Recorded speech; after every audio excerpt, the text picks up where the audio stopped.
नमस्कार शेतकरी बांधवांनो, आज आपण सोयाबीन पिकाच्या संदर्भात काही चर्चा करणार आहे। सोयाबीन पिकामध्ये ज्याप्रमाणे कीड रोग येत असते त्याचप्रमाणे तणाचाही मोठा प्रादुर्भाव असतो।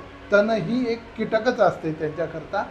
तणामुळे सोयाबीनमध्ये मोठ्या प्रमाणात नुकसान होतं। तर या विषयावर आपण चर्चा करण्याकरिता आपल्या मनोज फर्टिलायझर्स या यूट्यूब चॅनलवरती आमंत्रित केलेलं आहे FMC इंडिया लिमिटेड या कंपनीचे प्रतिनिधी श्री गोपालजी आखाडे यांना।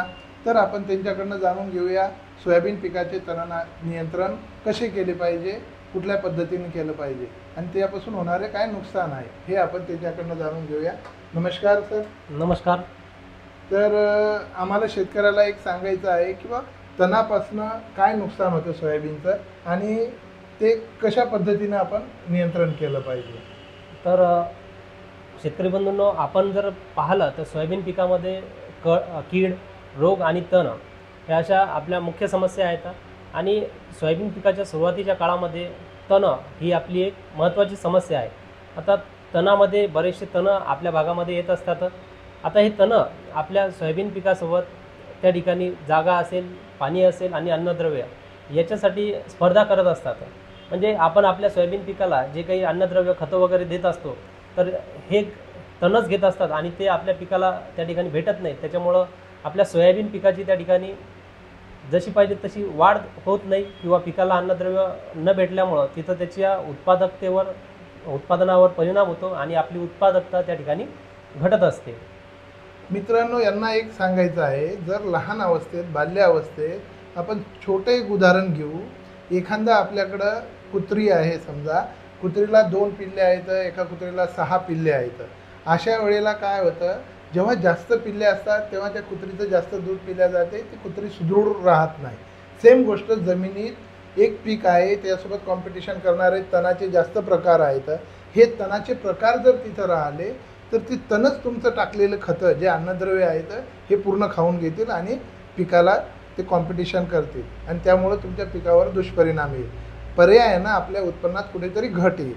तर तुमचं मत काय, तणामुळे किती घट येऊ शकते पिकामध्ये? आता तणामध्ये जर पाहिलं तर आपल्या पिकाच्या उत्पादनामध्ये जवळपास 31% त्या ठिकाणी घट येत असते। आणि तणाचं जर आपण वेळेवर नियंत्रण केलं नाही तर त्या आपल्या उत्पादनामध्ये जास्त प्रमाणातही घट त्या ठिकाणी होत असते। आपण जर सुरुवातीच्या काळामध्ये जर तणाचं नियंत्रण योग्यरित्या केलं तर आपल्या पिकाची वाढ चांगली त्या ठिकाणी होत असते आणि आपल्या उत्पादनामध्ये सुद्धा वाढ तिथं आपल्याला भेटत असते। तण 31% म्हणजे मित्रांनो, समजा तुम्हाला 10 क्विंटल जर सोयाबीन व्हायची असेल तर साधारणतः तिथं 7च क्विंटल तुम्हाला उत्पन्न मिळेल। 3 क्विंटल हे उत्पन्न निव्वळ आपल्या तणाचं नियंत्रण योग्य न केल्यामुळं आपला लॉस होत असते। 3 क्विंटल म्हणजे जोक नाही, ही एक गोष्ट महत्त्वाची आहे। नंतर सर, आम्हाला एक समस्या आहे की प्री इमर्जन्स पोस्ट इमर्जन्स ही काय भानगड आहे किंवा तणामध्ये प्री इमर्जन्स तणनाशक आहे, पोस्ट इमर्जन्स तणनाशक आहे, किंवा काही लोकांना वाटते तणनाशक खराब आहे, तणनाशक मारलं नाही पाहिजे, जमिनीवर त्याचा दुष्परिणाम होतो। याच्यावर तुम्हाला काय म्हणायचं? आता तणनाशकामध्ये आता तणाचं जर नियंत्रण करायचं असेल तर आपले शेतकरी त्या ठिकाणी बऱ्याचशा पद्धतीचं अवलंबन करतात। त्याच्यामध्ये शेतकरी तणनाशकाचा वापर करतात, त्याच्यानंतर ढवरण असेल, निंदन असेल या पद्धतीचा त्या ठिकाणी अवलंबन करत असतात। पण आता मजुराची टंचाई याच्यामुळं शेतकऱ्यांना त्या ठिकाणी तणनाशकाचा वापर करणे सोयीस्कर आहे आणि तणनाशकाचा शेतकऱ्यांनी वापर केला पाहिजे। आता जेवढे काही रिसर्च झालेले याच्यानुसार तणनाशकाचा आपल्या पिकावरती किंवा जमिनीवरती त्या ठिकाणी कुठलाही दुष्परिणाम होत नाही आहे आणि ते वापरणं ही आता काळाची गरज आहे। मग कुठलं वापरलं पाहिजे, पोस्ट की प्री? आता तणनाशक पोस्ट आणि प्री काय आहे? आता सोयाबीन पिकामध्ये जर पाहिलं तर 2 प्रकारचे तणनाशकं त्या ठिकाणी आहेत। त्याच्यामध्ये एक प्री इमर्जन्स तणनाशक आहे जे की आपण सोयाबीनमधील तण उगवण्यापूर्वी ते वापरत असतो, आणि दुसरं आहे पोस्ट इमर्जंट तणनाशक, म्हणजे उगवणीनंतरचं तणनाशक, तण उगवून आल्यानंतर जे तणनाशक वापरतात ते तणनाशक। तर असे 2 तणनाशकं त्या ठिकाणी सोयाबीन पिकासाठी आहेत। तर मग प्री वापरायला पाहिजे म्हणजे उगवणी पूर्व वापरायला पाहिजे की उगवणी नंतरचं वापरायला पाहिजे? आता उगवणी पूर्व वापरायचं की उगवणी नंतर वापरायचं? तर आता काय होतं, सोयाबीनची ज्यावेळेस पेरणी चालत असते तर त्यावेळेस शेतकऱ्यांची गडबड ही सोयाबीनच्या पेरणीसाठी असते। तर ज्या शेतकऱ्यांचं शक्य होते अशा शेतकऱ्यांनी उगवणपूर्व तणनाशक त्या ठिकाणी वापरलं पाहिजे किंवा जास्त प्रमाणात आपण उगवणपूर्व तणनाशक वापरलं पाहिजे. उगवणपूर्व जे तणनाशक आहेत याचे बरेचसे फायदे त्या ठिकाणी आहेत. तर ठिकाणी सुरुवातीपासून आपलं जे पीक आहे हे तणविरहित त्या ठिकाणी राहील. आपल्या पिकाच्या सोबत तणाची स्पर्धा कुठल्याही प्रकारे राहणार नाही. जे काही अन्नद्रव्य आपण आपल्या पिकाला देणार आहे हे 100% आपल्या पिकालाच उपलब्ध राहील. पिकाची वाढ त्या ठिकाणी चांगली होईल आणि उत्पन्नामध्ये तिथं वाढ आपल्याला दिसून येईल. शेतकरी मित्रांनो, साहेबांचं म्हणणं हे आहे, जर प्री इमर्जन्स आपण वापरलं म्हणजे उगवणीपूर्वीचं जर वापरलं तर आपण बियालाच खतम करणार. मग बियाला जर खतम केलं तर ते जर्मिनेशन होऊन उगवून ते जमिनीतलं आपलं कुठलाही एकही अन्नघटक संपवणार नाही. ते पूर्णच्या पूर्ण अन्नद्रव्य हे पिकाला मिळतील आणि पर्यायानं पिकामध्ये आपल्या उत्पन्नामध्ये पण वाढ होईल. आणि दुसरं पोस्ट इमर्जन्समध्ये जर आपण करायचं झालं तर कदाचित आपण नेहमी सांगतो पोस्ट इमर्जन्स हे 11 ते 21 दिवसाच्या दरम्यान मारायला पाहिजे. कारण 2 पानाच्या वरचे तण नियंत्रण होत नाहीत. मोठे तण झाले तर पोस्ट इमर्जन्सना नियंत्रण मिळत नाही आणि मग त्या टायमात जर मारायचं आणि त्या टायमात जर जमिनीत ओलावा नसेल तर तुमच्या पिकाला पण इफेक्ट होतो आणि तण पण मरत नाहीत. नंतर आपल्याला लेबरवरती जास्त खर्च करावा लागतो. दुसरा एक माझा प्रश्न आहे सर, की बा प्री इमर्जन्स जे तणनाशक आहे हे आपण जेव्हा वापरतो त्यावेळेस जमिनीत ओलावा गरजेचा राहतो का आणि ते कशा पद्धतीनं कार्य करते? आता उगवणपूर्व तणनाशक वापरत असताना त्या ठिकाणी आपल्या जमिनीमध्ये पीक पेरणीसाठी जेवढी ओल आवश्यक असते तेवढ्या ओलीवर हे तणनाशक काम करत असते. आणि आपण ज्यावेळेस जमिनीमध्ये आता आपण म्हणत असतो ही बटर ओल आपण जी काय म्हणत असतो, तर अशी जर ओल त्या ठिकाणी जमिनीमध्ये असेल तर आपण पेरणी करत असतो. तर अशा ओलीवरती हे तणनाशक काम करत असते. तर जास्त ओलावा यायला काही आवश्यक नाही. आणि जर समजा आता आपण फवारणी केली आणि पाऊसच नाही आला लवकर, आता फवारणी केल्याच्या नंतर हे तणनाशक तुम्ही फवारणी केली त्याच्यानंतर 5-6 दिवसापर्यंत पाऊस नाही आला आणि त्याच्यानंतर पाऊस चालू झाला तर हे तणनाशक आपण आपल्या जमिनीवरती फवारणी करत असतो. पूर्ण याची एक लेअर तयार करत असतो आणि ती लेअर आपल्या जमिनीवरती राहते. ज्यावेळेस पाऊस येते त्यावेळेस ही लेअर परत ॲक्टिव्ह होते आणि त्याचे रिझल्ट जसे आहेत तसे आपल्याला भेटणं चालू होत असतात. शेतकरी मित्रांनो, यांचं म्हणणं आहे की जेव्हा आपण प्री इमर्जन्स तणनाशक मारतो त्यावेळेस आपण जमिनीवरती फवारा करतो आणि जमिनीवरती जेव्हा फवारा करतो तेव्हा त्याची जमिनीवर एक प्रकारची लेअर तयार राहते आणि ती ॲक्टिव्ह जेव्हा पाणी पडतं, पाणी पडल्यानंतर जेव्हा जमिनीत ओलावा मिळतं, ज्यावेळेस अंकुरण होत असते बियाण्याचं, त्यावेळेस ते अंकुरण झाल्याबरोबर जर्मिनेशन होण्याच्या टायमाला ते ॲक्टिव्ह होऊन त्या तणाला त्याच टायमाला खतम करतं. त्यामुळं त्याला काही असं आवश्यक नाही की बाबा जास्त ओल असली पाहिजे, पण आपल्या पेरणी योग्य ओल जेव्हा राहते तेव्हा ते फवारलं पाहिजे. मग कधी सर आम्हाला अशा समस्या येतात, कधी जे काय आपण प्री इमर्जन्स वापरतो त्यापूर्वी मला एक विचारायचं की प्री इमर्जन्स असंख्य तणनाशकं आहेत, त्यापैकी आपण जे आहे तुम्ही जे म्हणता ते अथॉरिटी नेक्स्ट, हे अथॉरिटी नेक्स्ट हेच का वापरायचं, याचा आणि बाकी तणनाशकामध्ये काय फरक आहे हे तुम्ही काय सांगू शकता? अथॉरिटी नेक्स्ट FMC कंपनीचं अथॉरिटी नेक्स्ट नावाचं हे तणनाशक येते. या तणनाशकामध्ये 2 घटक आहेत, एक आहे सल्फेंट्राझोन आणि दुसरा आहे क्लोमाझोन. म्हणजे दुहेरी पद्धतीनं हे तणनाशक काम करते आणि दीर्घकालीन तणाचं नियंत्रण हे तणनाशक शेतकऱ्यांना देत असते. त्याच्यामुळं आपण अथॉरिटी नेक्स्टचं तणनाशक वापरलं पाहिजे. आणि आम्ही कधी पाहिलं काही म्हणजे समजा 70% लोकांना रिझल्ट मिळतो, 80% लोकांना रिझल्ट मिळतो, पण 10-15% लोकांना कधी रिझल्ट मिळत नाही. त्यांच्या समस्या येतात आमच्याकडं. तर याचं कारण काय असू शकते? आता हे तणनाशक वापरत असताना एक काळजी त्या ठिकाणी घ्यावं लागत असते की अथॉरिटी नेक्स्ट 500 ग्रॅम प्रति एकर आणि 200 लिटर पाण्यामध्ये याची फवारणी झाली पाहिजे. आणि ज्या ठिकाणी अशा पद्धतीनं व्यवस्थितरित्या जास्त पाणी टाकून फवारणी होते त्या ठिकाणी चांगले रिझल्ट आपल्याला तिथं भेटत असतात. पण ज्या ठिकाणी याचं प्रमाण, औषधाचं प्रमाण, पाण्याचं प्रमाण कमी जाते त्या ठिकाणी आपल्याला कमी परिणाम तिथं दिसू शकतात. एकरी किती लिटर पाणी शेतकऱ्यांनी वापरलं पाहिजे? शेतकऱ्यांनी 150 ते 200 लिटर पाणी एका एकरासाठी तिथं वापरलं पाहिजे. शेतकरी मित्रांनो, जर आपल्याला चांगला याचा रिझल्ट घ्यायचा असला, दीर्घकाळ रिझल्ट घ्यायचा असला तर आपण 150 ते 200 लिटर पाणी एकरी वापरलं पाहिजे आणि याचं एक अर्धा किलो पर्यंत आपण प्रमाण एका एकराला वापरलं पाहिजे. या पद्धतीत जर आपण वापरलं, योग्य वातावरण असलं तर आपल्याला बऱ्यापैकी याचा रिझल्ट मिळू शकते. मग दुसरं जे कारण आहे, मग हे फवारणी केल्यानंतर आपण डवरणी ताबडतोब करू शकतो का, काय तर त्याच्यापासून हे तणनाशक वापरल्याच्या नंतर हे जमिनीवरती एक लेअर तयार करते. तर आता या तणनाशक वापरण्याचा उद्देशच असा आहे की आपण तण नियंत्रणासाठी त्याच्यानंतर कुठलंही डवरणी, निंदन किंवा नंतरचं तणनाशक फवारण्याची आपल्याला आवश्यकता पडत नाही आणि ते करूही नये. यानंतर यांचं म्हणणं आहे, डवरणी जर केली तर जी काय लेअर आहे आपल्या शेतावरती ती लेअर डिस्टर्ब होणार आणि ती लेअर डिस्टर्ब होऊन मग नंतर तिथून काही प्रमाणात, थोड्याफार प्रमाणात तण निघण्यासाठी तण निघू शकतात. दुसरं एक मला विचारायचं सर, यामुळं आपण कुठले कुठले तण नियंत्रणात ठेवू शकतो, कुठले कुठले तण उगवू शकत नाही? आता अथॉरिटी नेक्स्टमध्ये दोन प्रकारचे तण नियंत्रणात राहतात. रुंद पानाचे तण आणि गवतवर्गीय तण अशा दोन्ही तणांच्या प्रकारच्या तणांवरती अथॉरिटी नेक्स्टचा अतिशय चांगले परिणाम त्या ठिकाणी भेटतात. जसं की आपल्या भागामध्ये उबटकेना असेल, दुधी असेल, दीपमाळ असेल, गांजर गवत असेल, असे तण असतील.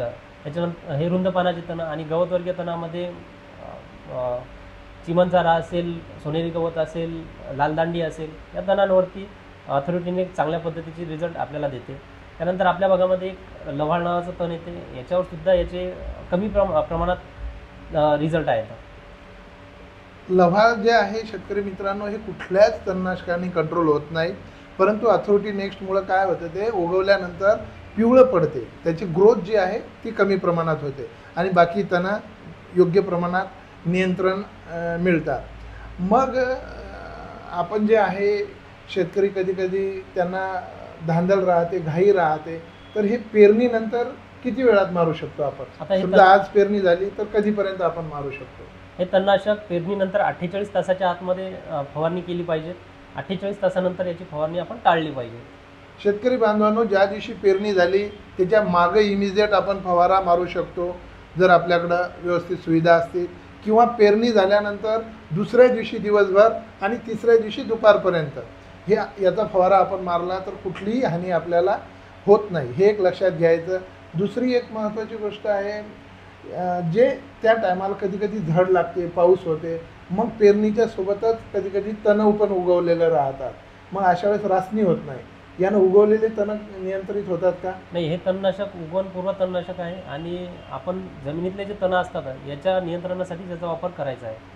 शेतकरी बांधवांनो, एक काय, जर तण उगवलेले असतील तर त्या उगवलेल्या तणाकरता अथॉरिटी नेक्स्ट किंवा कुठलंही प्री इमर्जन्स हर्बिसाईड नसते.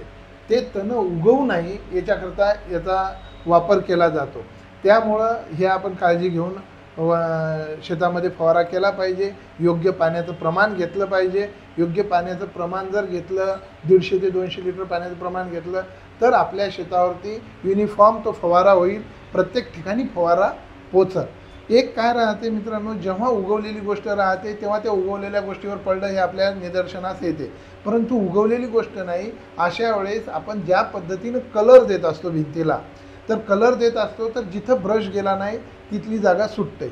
म्हणजे सेम गोष्ट याची आहे, जिथे तुमचा फवारा गेला नाही तिथनं तण आपला नाश होणार नाही, तिथनं बी जर्मिनेशन होईल.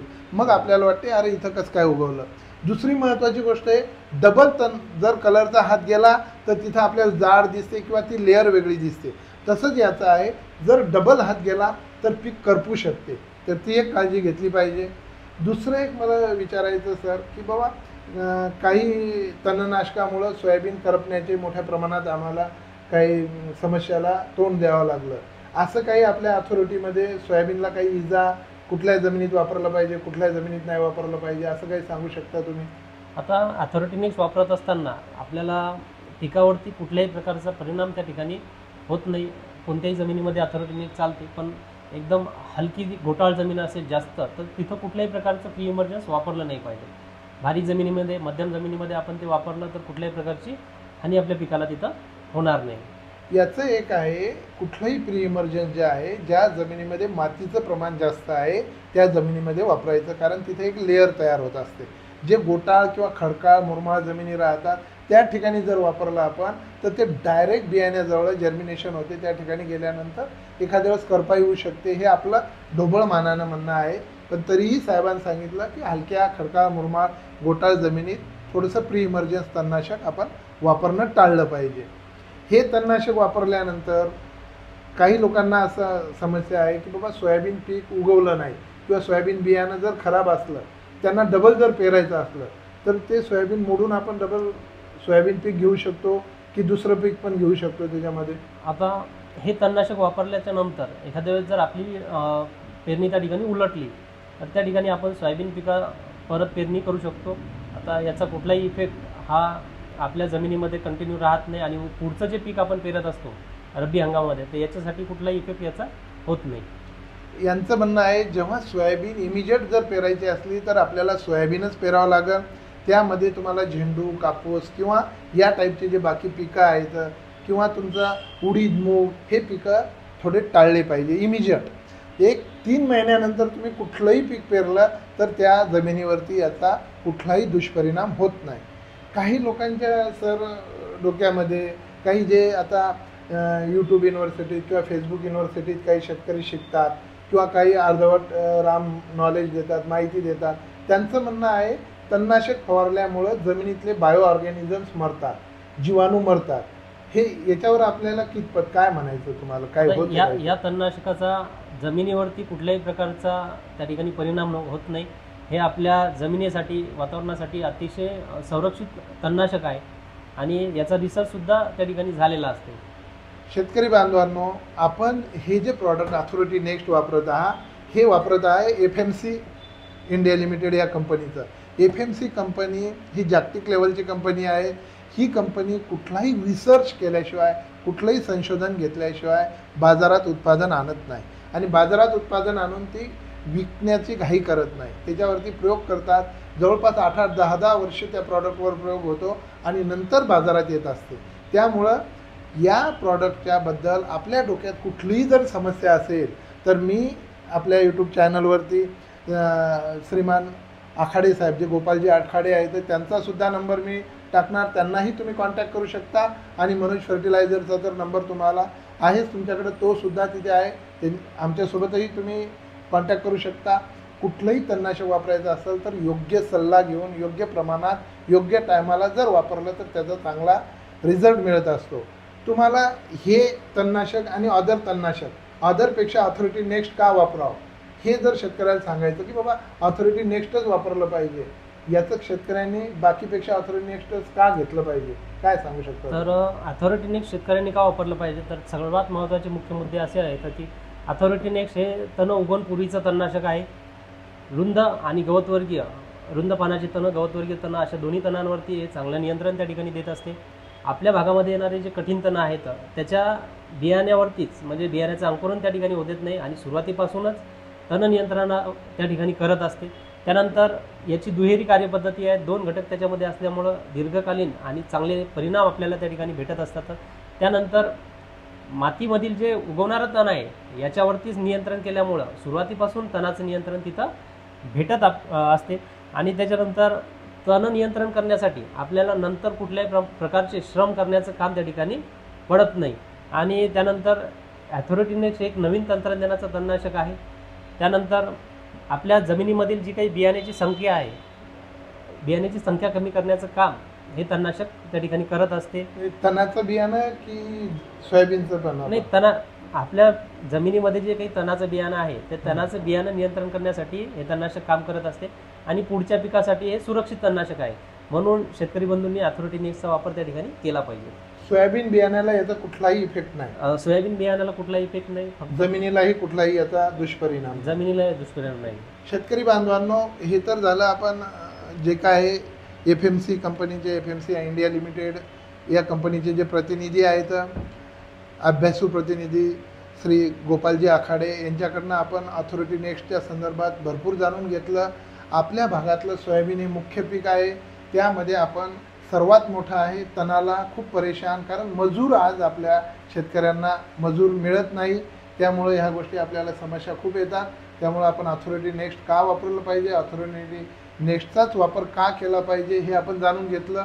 सोबतच तुम्हाला मी सांगू शकतो, आमचे मित्र आहेत प्रवेश किसन खरात, पळसखेडा, या शेतकऱ्यांचा कॉन्फिडंट आहे ऑथॉरिटी नेक्स्टसारखं तणनाशकच नाही. त्यामुळं त्याच्या कॉन्फिडंटमुळं आम्ही अथॉरिटी नेक्स्ट आमच्या दुकानात सुद्धा ठेवणं चालू केलं. तो आमचा रेग्युलरचा शेतकरी आहे. त्यांचासुद्धा मी नंबर त्या शेतकऱ्याचा तुम्हाला मी याच्यावरती प्रोव्हाइड करतो. त्या शेतकऱ्यांना तुम्ही विचारू शकता कशा पद्धतीने मारलं पाहिजे. ह्या गोष्टी आहेत. त्यामध्ये जे तणनाशकाचे कधी कधी रिझल्ट मिळत नाहीत, याचं सर्वात महत्त्वाचं कारण आहे आपण वापरण्याची पद्धत कुठेतरी चुकली असेल, आपण वापरण्याची टायमिंग कुठेतरी चुकला असेल, किंवा पाण्याचं प्रमाण आपण कुठेतरी कमी घेतलं असेल. ह्या गोष्टी आपण जाणून घेतल्या पाहिजे. कुठलंही तंत्रज्ञान वापरायचं तर त्या तंत्रज्ञानाचा सखोल अभ्यास करून आपण कुठलाही प्रयोग नवीन केला पाहिजे. हे एक महत्त्वाचं आहे. शेवटी शेती तुमची, पैसा तुमचा, उत्पादन तुम्हाला घ्यायचं, शेवटी निर्णयसुद्धा तुम्हालाच घ्यायचा. पण आम्ही नक्की सांगणार ऑथॉरिटी नेक्स्ट या तणनाशकासारखं प्री इमर्जन्स उगवणीपूर्वीसाठी कुठलंही तणनाशक नाही. बाजारात तुम्ही ऑथॉरिटी नेक्स्टचीच मागणी केली पाहिजे. ऑथॉरिटी नेक्स्ट हे तणनाशक जागतिक लेवलचं तणनाशक आहे. सर्व ठिकाणच्या टेस्ट यांनी घेऊन बाजारात आणलेलं आहे. त्यामुळं FMC इंडिया लिमिटेड या कंपनीचे ऑथॉरिटी नेक्स्ट हे तणनाशक आपल्या शेतीकरता, आपल्या सोयाबीनकरता, आपल्या उत्पादनाकरता सर्वात उत्तम आहे.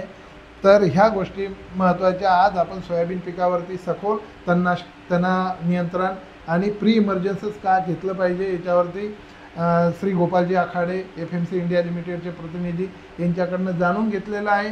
तुमच्या काही समस्या असतील तर तुम्ही कमेंट बॉक्समध्ये लिहून टाकू शकता.